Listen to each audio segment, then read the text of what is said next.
Malapit na botohan, oy, mga tamolmol. Malapit na tayo magkapera.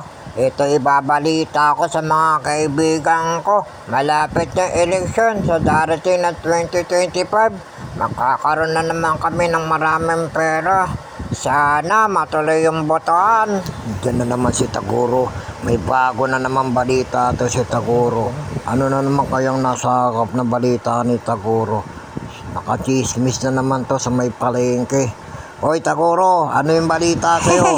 Mga hunghang, mga chismoso. Balita ako, maglalaban daw si Isko Moreno at saka Amy Marcos dito sa Manila for mayor. Palagay ko, malaking pera na naman ang ating makukubro nito. Yamalo si Amy Marcos kasi si Isko hindi nagbibigay ng pera yan. Hoy Taguro, hindi naman tatakbo si Miss Amy Marcos dito sa Manila. Ano ka, Hilo? Hindi niya babalaking tumakbo ng mayor dito. Pwede pa, senador. Ano nangyayari sa'yo? Sa inyo naman nabalitaan yan. Mga loko-loko talaga kayo. Pati mga tao, ginagawa niya ng kwento. Ang alam ko si Isko Moreno, tatakbo talaga ng mayor yan, babalik yan sa pagkamero sa Manila. May mga tao, hindi naman siguradong tatakbo yung mga yun eh. Ba't nauuna pa kayo? Hayaan nyo sila kung anong gusto nilang takbuhin. Oo nga naman, tama si Chinita. Bakit pinangungunahan niya yung mga tao kung anong gustong takbuhin? Kung anong gusto nila, doon na lang tayo. Parehas kayo mga kalokoy. Lahat yan, hindi tatakbo yan. Ang tatakbo yan, presidente.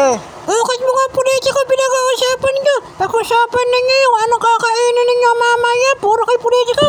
Hoy Taguro, hoy paka-vlog.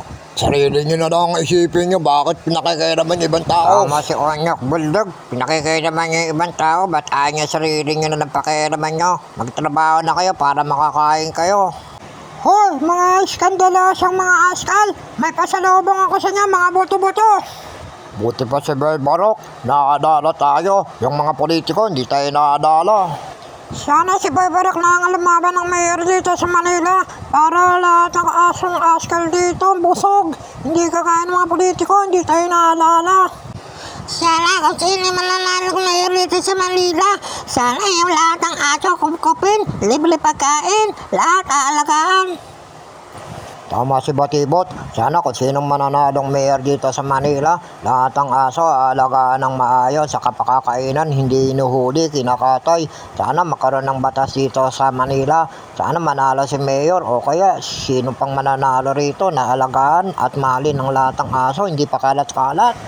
Basta't ako, mangkakamot na lang ako ng mga aso na kakasakit. At saka yung mga napipilayan, mga inuubong aso, sa akin yung dalhin. Sagot ko na sila kahit libre. Di ko na sila pagbabayarin. Ay, may sibat kayo, may parating na siya. May dalang pagkain, ayan natin na ninyo. Oy, magsipagkain rito. May dala akong buto-buto. Mainit sa sabaw para sa inyong lahat to. Mainit pa eleksyon, kumain na kayo rito, may dala kami pagkain, hindi puro politiko.